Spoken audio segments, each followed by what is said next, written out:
Assalamu alaikum wa rahmatullahi ta'ala wa barakatuh. On va continuer notre cours de Visual Basic. Donc, j'ai installé ici le VB Studio 2008.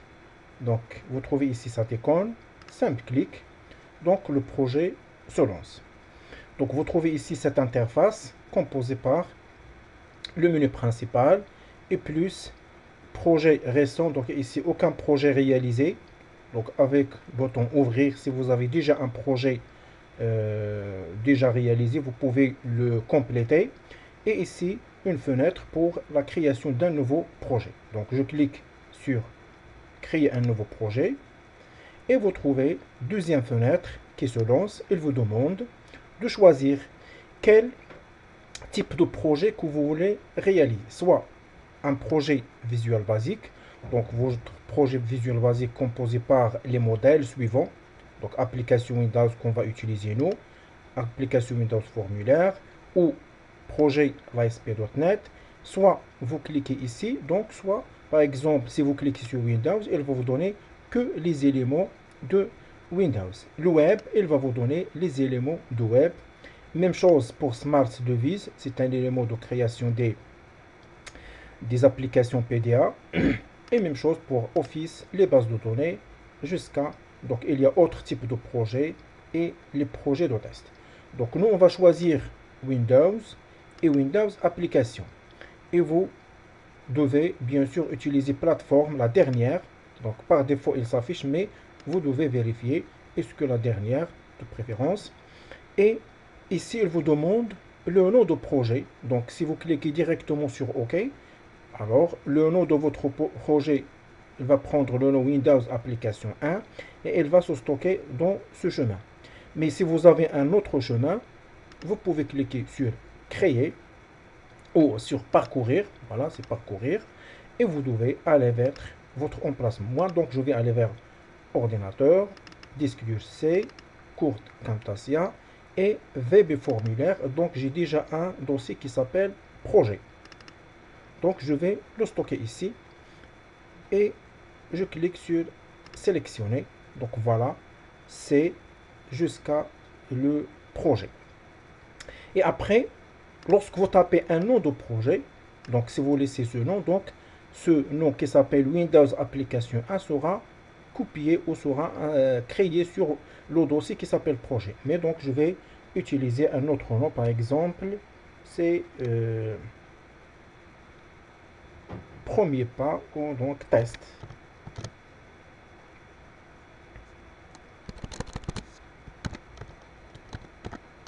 Donc, premier pas, sans espace de préférence. Voilà. Le nom de solution, il va prendre même nom. Et je clique, donc voilà.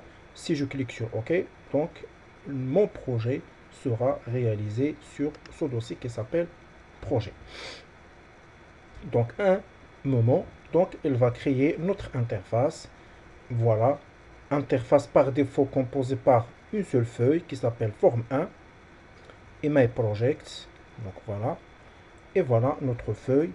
Et voilà l'explorateur de serveur. Donc si vous voulez aller vers les bases de données pour mettre une connexion avec la base de données. Et la boîte à outils. Donc la boîte à outils qu'on a déjà vu ou qu'on a déjà expliqué. Donc c'est une boîte composée par un ensemble des éléments. Donc vous avez ici sur cet bouton tous les Windows Forms. Donc ici elle va vous afficher tous les éléments. Voilà. Et après, donc voilà, textbox, timer et le contrôle commun. Donc chaque plus, donc vous pouvez cliquer, il va vous afficher le contenu spécifiquement. Voilà. Donc on va retourner ici. Alors notre feuille par défaut, elle est sous cette taille, donc vous pouvez augmenter sa taille en glissant à gauche et à droite en même temps sur cet endroit. Parce que si vous cliquez ici, donc il va se modifier verticalement, mais même chose ici, c'est horizontalement. Alors, mais c'est cette point, donc horizontalement et verticalement en même temps. Donc, ça s'appelle une fenêtre de feuilles ou de formulaire ou de forme. Et ici, c'est l'explorateur de projet. Il contient les noms des objets qui sont sur notre projet, qui s'appelle premier pas ici. Voilà. Et vous trouvez ici la fenêtre des propriétés. Donc chaque élément sélectionné, donc vous avez ici, j'ai cliqué sur feuille, voilà, donc et surtout, donc j'ai un seul élément, c'est la feuille, forme 1, donc voilà les propriétés de notre feuille. Donc on peut augmenter ou agrandir cette fenêtre. Donc vous trouvez ici, si vous voulez utiliser par les catégories ou en utilisant alphabet. Donc alphabet, donc je préfère d'utiliser l'alphabet de A jusqu'à Z. Et vous avez ici le nom, par défaut c'est forme 1. Si vous modifiez le nom, donc par exemple, simple clic sur forme ou double clic pour sélectionner le nom de notre feuille. Donc je vais nommer par exemple test. Donc la première feuille s'appelle test 1 par exemple. Quand je clique sur name, donc ce nom sera modifié automatiquement.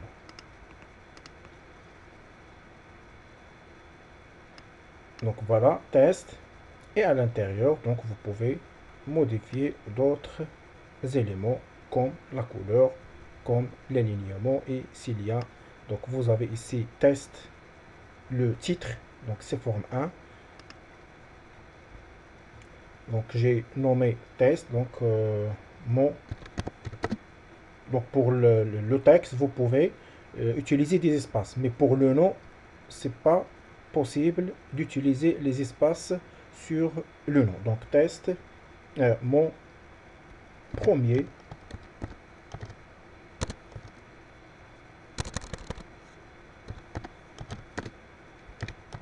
test. Et voilà, vous trouvez ici mon premier test. Alors, si vous insérez d'autres objets, par exemple, je vais aller vers boîte à outils. Donc, au lieu d'utiliser tout, donc je vais utiliser les contrôles communs. Par exemple, je vais insérer un label. Donc, on a dit, si vous voulez insérer un label avec simple clic, et vous pouvez dessiner cette label. Donc, vous donnez une taille quelconque, mais elle va se réduire comme ça.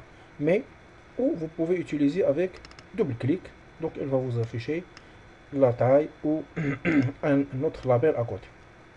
Donc, je peux déplacer et je peux ordonner notre label. Mais lorsque vous commencez à éditer le contenu d'un label, donc il va s'augmenter automatiquement. Par exemple, texte de label, premier label, par exemple, nom de client. Voilà, vous trouvez ici nom de client et vous pouvez modifier la taille. Donc, width, le head concernant la zone de texte et le width, c'est-à-dire la largeur et la hauteur, c'est 13. Donc, vous pouvez modifier une largeur que vous désirez. Donc, le width, donc vous voyez, et ne se modifie pas parce qu'on a laissé les éléments par défaut. Mais vous pouvez obligatoirement, si vous voulez modifier la couleur de texte, voilà, en bleu, et vous pouvez modifier la taille. Donc pour la taille de texte, elle va se modifier. Par exemple, la taille 13. Voilà. Et la taille s'augmente automatiquement. Mais au lieu de modifier à chaque moment donc les propriétés de chaque label, donc vous pouvez insérer les labels que vous désirez, même pour les autres objets sur votre feuille, et vous pouvez modifier en même temps, sauf leur contenu. Donc par exemple, un autre label, donc ça c'est troisième. Donc je peux sélectionner les trois en même temps comme ça. Donc, et voilà. Donc je peux retourner vers, même pour backcolor. Donc backcolor, donc au lieu de clic, donc je vais utiliser personnaliser l'arrière-plan en utilisant cette couleur. Et ça c'est auto size. Si vous cliquez sur double clic, alors maintenant vous pouvez modifier la hauteur et la largeur de votre de vos vos éléments, soit automatiquement, soit manuellement. Par exemple, celle-ci, donc vous pouvez augmenter sa largeur. Vous trouvez ici ce modifie automatique. Voilà. Donc c'est size. Donc la largeur c'est 200 que j'ai déjà tapé. Donc vous pouvez taper une largeur quelconque. Voilà.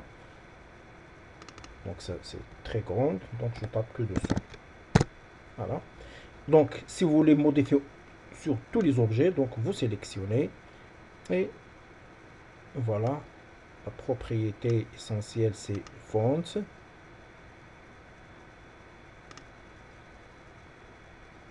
Donc c'est la taille de texte, c'est 12. Par exemple, gras, ce n'est pas la peine d'ajouter souligné, donc c'est OK. Voilà, ils sont de même taille. L'arrière-plan, j'ai déjà modifié.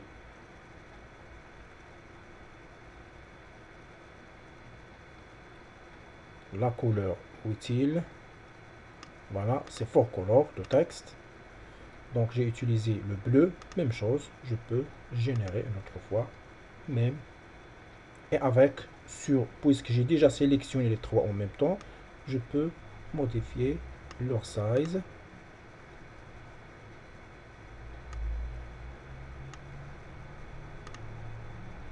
Donc il ne se modifie pas. Donc size, je peux taper, on va voir qu'est-ce qu'elle va donner. Sans changement parce que je dois séparer chacun. Donc la hauteur de préférence d'une hauteur de 35 au 30. Donc même chose ici. C'est 30. Et même chose, elle est déjà 30 au 31. Et la largeur, j'ai utilisé 200 pour l'autre. Et même chose ici, c'est 200. Donc voilà les propriétés que vous pouvez utiliser plus d'autres. Et même chose, on peut insérer d'autres objets comme les endotextes ou on peut éditer ou utile les endotextes, textbox, donc avec double clic. Et vous pouvez même utiliser l'opération de copier-coller.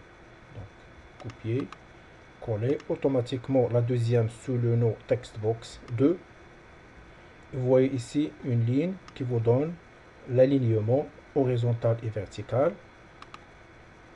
Donc j'ai déjà utilisé copier, copier une seule fois.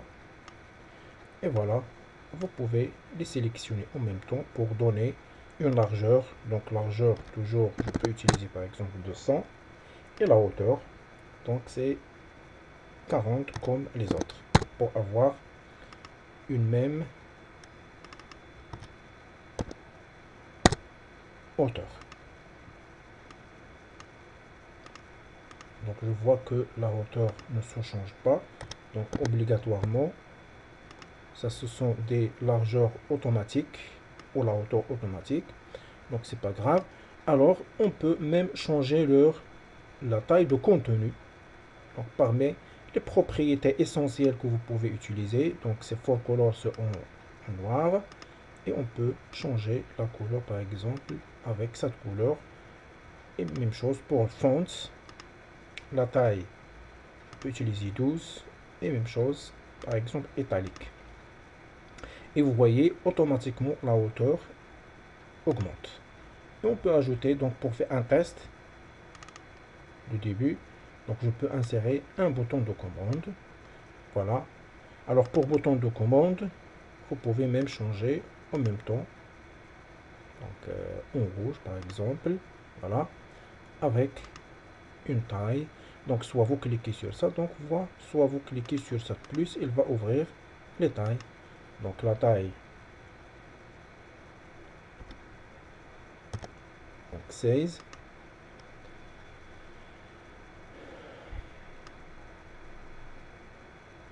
Donc si ça suffit, donc je peux augmenter la taille manuellement comme ça. pour ne pas perdre beaucoup de temps. Donc maintenant, donc vous avez le nom et vous avez par exemple, on peut au lieu d'utiliser le nom, donc pour faire une petite opération de calcul, donc je vais aller vers notre label, premier label, c'est texte. Je vais taper ici valeur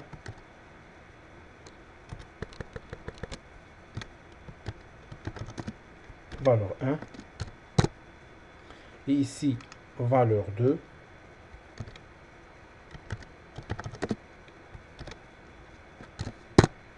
et ici par exemple une somme. Donc ça c'est premier test qu'on peut l'utiliser. Donc moi je veux et donc sur bouton de commande au lieu de bouton, donc par exemple c'est somme ou par exemple tout simplement OK. Et pour le nom, donc vous pouvez utiliser les noms par défaut de chaque objet. Donc le nom par défaut c'est textbox 1 et ici c'est textbox 2 et la troisième textbox. Mais vous pouvez changer par exemple en utilisant un préfixe. Pour les endotextes c'est txt, par exemple v1. Et ici, donc il est déjà changé. Et même chose, txt v2. Et la dernière, txt somme. Voilà. Et pour bouton de commande, même chose, vous pouvez soit changer, soit vous laisser. Donc si vous voulez changer, donc de préférence, c'est pas obligatoire, de préférence d'utiliser le préfixe cmt, ça veut dire bouton de commande, et OK. Donc puisque nous avons un seul bouton de commande, donc ce n'est pas là. Donc si vous voulez réaliser, donc la première opération c'est on a dessiné les objets et après on a deuxième opération on a affecté les propriétés pour chaque objet et la troisième c'est la partie code et après on va exécuter notre projet. Parce que si j'exécute maintenant, donc j'ai rien utilisé, aucun code réalisé. Si je lance l'exécution, alors la feuille s'affiche et je tape ici la première valeur par exemple 12, deuxième valeur par exemple 13, elles sont en italique, je clique sur OK, donc rien ne s'affiche. Pourquoi? Parce que aucun code sur notre bouton de commande. Donc bouton de commande simple clic et je clique sur la touche F7, elle va m'ouvrir l'emplacement où je vais réaliser notre code entre public class test et end class ou double clic. Donc vous trouvez ici double clic, elle va vous afficher automatiquement. Voilà notre feuille qui s'appelle test 1 qui commence par public class et se termine par end class. Mais à l'intérieur de notre feuille, donc il y a un bouton de commande sous le nom bouton 1 qui commence par private sub et se termine par end sub. Si vous avez un autre objet, par exemple, si vous voulez créer un code ici sur une zone de texte, double-clic sur une zone, elle va vous afficher, voilà, son nom c'est, on a renommé cette zone de texte avec txt v1. Et voilà. Donc ça, ce n'est pas la peine, donc on peut l'effacer. Et je vais aller entre private sub de bouton de commande et un sub, et je peux réaliser un code. Donc quel est le code? Moi, je veux afficher la somme entre la zone qui s'appelle sous le nom txtv1, voilà son nom, deuxième son nom txtv2 et le résultat sera réalisé vers txtSomme. Donc je peux aller directement txt. Lorsque vous tapez txt, automatiquement il va vous afficher les listes des noms des objets qui commencent par txt. Donc c'est somme, à quoi est égal. Je tape une autre fois tx, donc voilà, c'est v1, plus, si je tape une autre fois txt, donc elle va vous afficher la liste, et vous tapez avec double clic, il va vous donner les éléments qui commencent par txt. Donc ici il y a une petite erreur, voilà, l'opérateur plus n'est pas défini pour les types système.windows.form textbox et symbole Windows Phone. Donc il y a une erreur, comme quoi ça, il n'a pas défilé. Donc si je lance l'exécution et je clique, malgré c'est OK, je tape ici 12 et ici par exemple 10, je clique sur OK, donc elle va rien afficher. Pourquoi? Parce que ici il y a une petite erreur concernant le débogage et elle va vous afficher automatiquement même chose les les syntaxes ou les erreurs qui sont sur. Donc qu'est-ce qu'on va faire? On peut ajouter point texte et point texte txt v1, c'est leur nom, txt v1 c'est juste, et txt v2 on peut ajouter même, on va voir, c'est val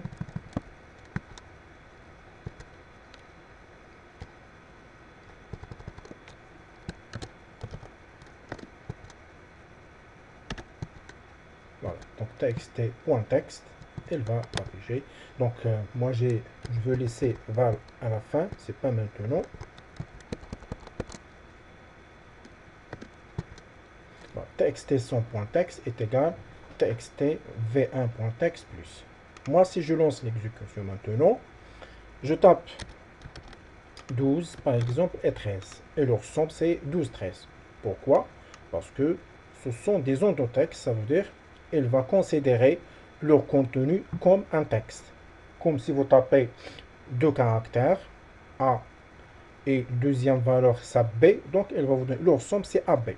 Donc pour transformer ces éléments en entier, donc soit de réaliser les déclarations des variables, donc maintenant on ne va pas avoir les déclarations, ou vous pouvez ajouter la fonction qui s'appelle val, ça veut dire utiliser la valeur de la première zone de texte plus la valeur de la deuxième zone de texte. Je lance l'exécution une autre fois, je tape les mêmes valeurs et maintenant elle va nous donner la somme des nombres entiers corrects. Donc voilà notre première utilisation de notre projet. Donc on a dit lorsque vous lancez l'exécution, donc automatiquement votre projet sera enregistré. Donc lorsque vous cliquez sur démarrer le débogage, le projet sera enregistré automatiquement et elle va créer même un fichier exécutable.